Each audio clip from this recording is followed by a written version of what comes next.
Canola is one of the most popular oilseed crops in North Dakota, leading the U.S. with about 85% of domestic production in 2020. Developed in the 1970s, canola is a specific edible type of rapeseed known for its high oil content, making it a valuable commodity worldwide.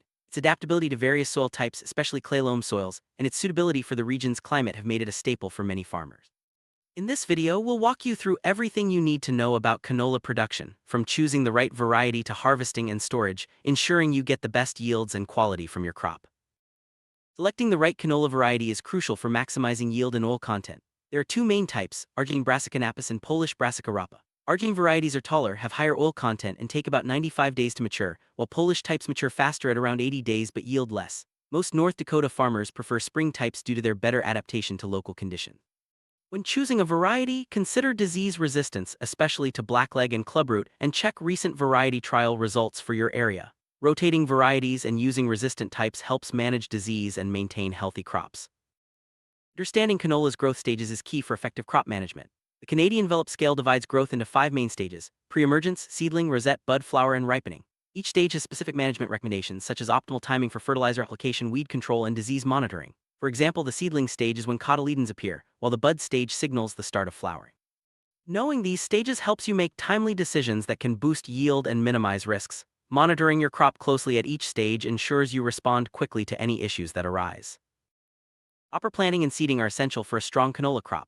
The ideal seeding depth is between ½ inch to 1 inch, and uniform depth is important for even emergence. Canola is sensitive to soil crusting, so a firm, well-prepared seedbed is necessary. Avoid seeding into dry soil, as good seed-to-soil moisture contact is critical for rapid germination. Canola is typically seeded in 6 or 7 inch rows using a grain drill or air seeder. Remember, herbicide residues from previous crops can affect seedling health, so always check rotation restrictions before planting. Canola is a high user of nitrogen and sulfur, both vital for achieving top yields. Nitrogen and potash should not be placed directly with the seed, but rather broadcast or banded at least 2 inches away. Sulfur is especially important. Low soil sulfur can mean the difference between a successful crop and failure. Recommended rates are 20 to 30 pounds of sulfur per acre, using sulfate forms like ammonium sulfate. Elemental sulfur is not effective in the year of application. Soil testing is recommended to determine nutrient needs, and timely application ensures the crop gets off to a strong start. Effective weed and pest control is crucial for canola success. Young seedlings are sensitive to weed competition, so integrate cultural, mechanical, and chemical methods. Herbicide-tolerant canola hybrids allow for targeted weed control, but always follow label instructions and rotation restrictions. Flea beetles are a major insect pest, especially during seedling stages. Monitor fields regularly and use seed treatments or foliar insecticides as needed. Crop rotation, early planting, and maintaining a dense stand help reduce pest pressure. Always clean equipment to prevent herbicide residue damage and minimize drift from broadleaf herbicides. Diseases like sclerotinia, stem rot, blackleg, and clubroot can severely impact canola yields. Crop rotation is your first line of defense. Avoid planting canola after other susceptible crops like sunflower or dry beans. Use resistant varieties and apply fungicides at the recommended growth stages, especially for blackleg and sclerotinia. Monitor weather conditions, as wet periods during bloom increase disease risk. Early detection and timely intervention are key to minimizing losses. For clubroot, once established, it's nearly impossible to eliminate, so prevention and careful field monitoring are essential.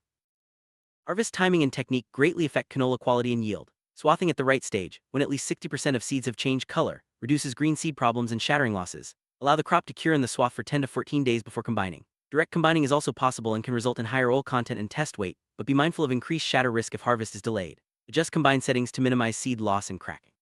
Proper harvest management ensures top grades and maximizes your return.